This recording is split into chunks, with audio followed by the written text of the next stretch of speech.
All right, our fourth and final panel of the day is on the issue of wellness and productivity. What do we do about that tension between self-care, quality of life, and the need for productivity? So we have four speakers, again representing diverse perspectives, who are free to take that discussion in any way they see fit. The first to my left is Lisa Bates, Associate Professor of Urban Studies and Planning in the College of Urban and Public Affairs. Catherine Kahn, who's the Executive Director, Social Work in the School of Social Work. Liddy Champion, an undergraduate student studying philosophy and biology, who is involved in student government, the Women's Resource Center, and is the coordinator of the PSU Food Pantry. And finally, Lisa Marsh, a former registered nurse and a member of the piano faculty, and who directs the wellness program for the School of Music at PSU. So we will begin with Lisa. Thanks so much. So every single person that I told that I was going to talk on a panel about wellness and productivity and balance laughed directly in my face. A lot, like real loud. And that gives me the confidence to say in this presentation that I do not have any answers to this. And maybe more importantly, that what I have learned or what I'm trying to learn about working out of love, about working in ways that nourish and energize instead of depleting, even when there's a lot of work to be done, and about caring for the people that I'm working with so that they can be and become full and whole human beings, is all things that I'm learning outside of the university, that I have learned outside of academia. And mostly what I've learned in the world of social justice organizing and activism, where I think there's a much more serious, explicit, intentional effort to address things like having a shared analysis, having norms, and caring for people while doing the work. And I thought of sort of two things that I wanted to bring to the fore about that. The first is that I think that inside the university, we sometimes articulate issues that people are having, that students are having, as feelings, and those go then into a feelings box. And if you're a faculty member, you don't have to deal with feelings. Feelings is for SHAC to deal with. Feelings is for counselors to deal with.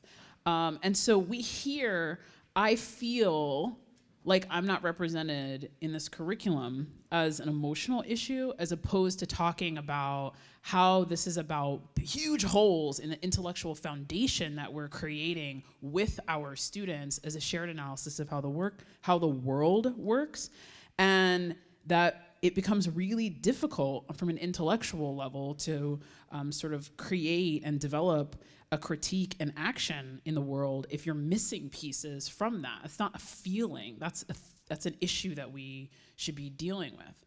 But then I think that we also really overly intellectualize and perhaps lack skills to address things that really are stuff that go in the feelings box.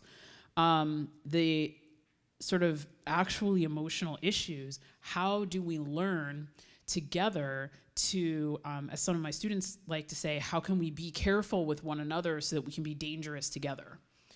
How do we learn to talk openly and explicitly about how we learn, how we work, how we communicate together to be supportive of learning, and that's worth the time, even though sometimes it feels like woo and weird, but that doing that work together, we can move closer to, I think, our ideals of having spaces where we can work in ways that we can bring our whole selves to the table.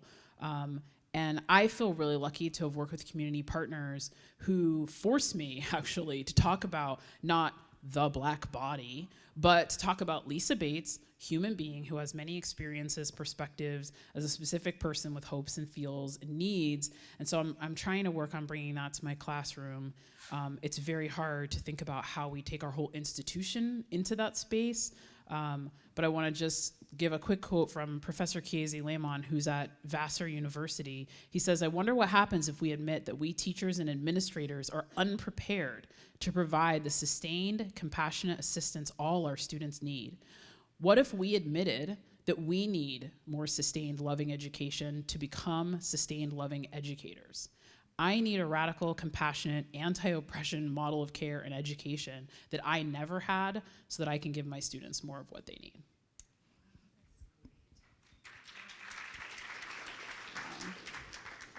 Hello, I'm not the assistant director of the School of Social Work. I'm Catherine. I direct a Center for Improvement of Child and Family Services out of social work, and I primarily occupy an administrative space, but my comments are the balance, how I address the balance of wellness and productivity when I teach my leadership students, and it applies to us as administrators. Over my desk as an undergraduate was a big poster that said, "It is not enough to be busy. What are you busy about?" So I would start and say that the whole tension resolves itself when one looks at what is really productivity. And I work with my own students and my own self and the people in my center about having a deep-rooted sense of purpose and being able to articulate that so that you know how to withstand the strong headwinds of people pushing back, and so that you know my students will be armed to say yes, and sometimes more importantly, what to say no to. We have a term in social work, education, called the use of self. And so then the next question is, how do I be the best instrument, the best self to fulfill this purpose, to be productive? I often will start a class or interrupt a difficult discussion with silence.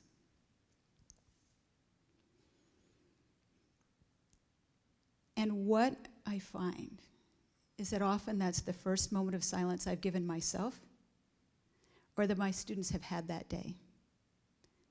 And the quality of the discussion on the other side of that silence is remarkably distinct from the quality of the engagement before. Silence is a part of the resolution of wellness and productivity. Our students, we found in a survey at the School of Social Work, very high percentage deal with food insecurity. I teach in the evening. I pass around a clipboard, and those who are willing and able sign up to bring snacks. So that, and we have stocked a pantry at our school. I teach my students, feed yourself. Your body matters. Feed others who work with you. We do equity work at the School of Social Work. Equity work implicates the self. You can't do it with your head. You do it with your whole self, and it can be troubling and hurtful and wounding and hard. And I teach my students and I work myself to work in community. You aren't always having to be the hero. You can't do this alone. Sometimes step back and let your community carry it forward. Working in community is part of the balance between wellness and productivity. We teach our students healing methods, and that can trigger trauma or raise issues that people didn't even know they had. Beyond your lifelong path of healing and growth and integration as a human being, I teach my students, and hopefully we teach ourselves as administrators and leaders and faculty. I come from an earnest profession, and we are very serious about our work. And I've started to, and I'm not even very creative, really. I'm kind of linear, and so I've started to experiment my own self with creativity and visual and playfulness in the classroom. Bring humor, bring play, bring creativity into the classroom, and I did that as a final assignment instead of a paper. Balancing wellness and productivity is a lifelong path, and I teach my students to be lifelong learners.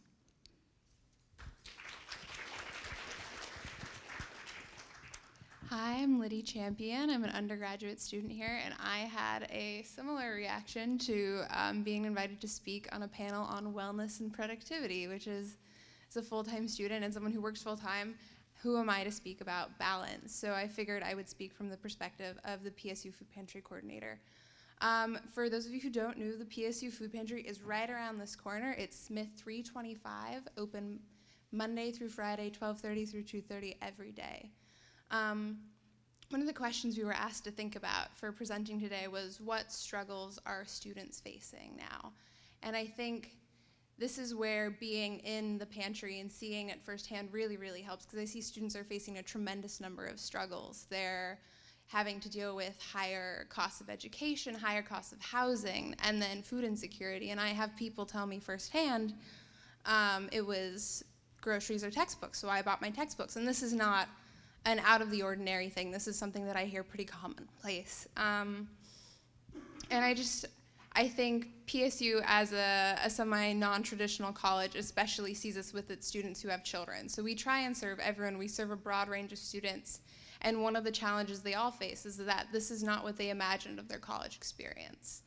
I think most students in high school, they want to go to college. They're excited about it. It's a path to greater things. And then you get there, and it is this, or it can be this immense struggle. But what I also see in this struggle is the strength of our students. And what I think PSU can do most to help its students is to recognize their struggles and to recognize their strengths.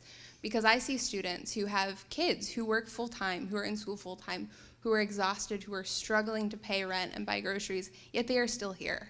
They don't drop out. They go to class. They do their absolute best despite all the pressures that are weighing on them. So I think that's a tremendous strength of PSU students and students now as a whole. What I think PSU can do to most support these students is to recognize things and also to be aware. I do not see a ton of faculty and staff involvement in the food pantry. I know a lot of people are really interested in it, but when I give people numbers, they're shocked. I can bring in over 500 pounds from the Oregon Food Bank in the morning, and it'll be gone by the end of our 2-hour opening. And that is a daily occurrence. We have a line out the halls every day. And so what I would most like to see from everyone here and everyone involved at PSU is a recognition of that. The students are having a difficult time, but they're also not victims. They're trying so very hard, and they're taking control of their lives the way protagonists do. Thank you.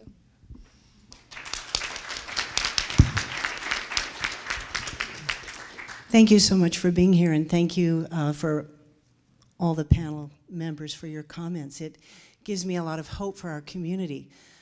As director of the wellness program at the School of Music, I have a lot of hope for wellness in the larger community. I feel like we live in an area where there's a lot of awareness for the importance of health and wellness. I think we know that productivity is dependent on a healthy environment. And we're fortunate at Portland State to have many resources available. We have the Student Health Service, we have the Rec Center, we have this food pantry, which now I know more about. We even have a meditation center, which many of my students use. We have a campus ministry. And I'm hoping that we will all refer our students and ourselves when we need these resources. There's also a wellness program at the School of Music. You may not have known about it. It's been there for 15 years. I started the program because there are many injured musicians. Studies show 40 to 60% of musicians suffer from some injury during their career that affects their playing. So I started the program with the support of the School of Music.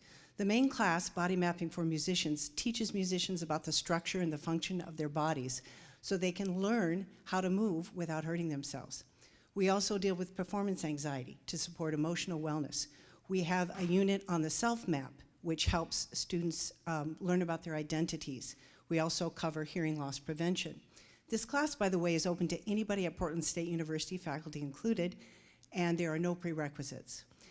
We also have a Yoga for Musicians class where musicians learn gentle stretching that works for them in the practice room.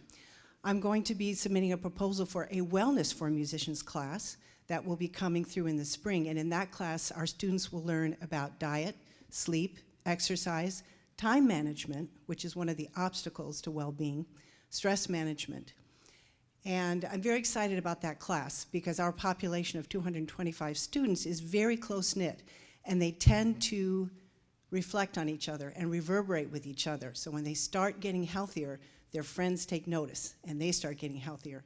And it's a little bit like a virus, but a really good one, where everyone starts thinking about it a little bit more. So my hope is that not only will we continue to support these wonderful resources we have and become more knowledgeable, but that the university would consider more satellite wellness programs for various schools and departments so that we can offer specific classes, specific information or services for the different populations that we have. Thank you. All right, a big round of applause for all our panelists.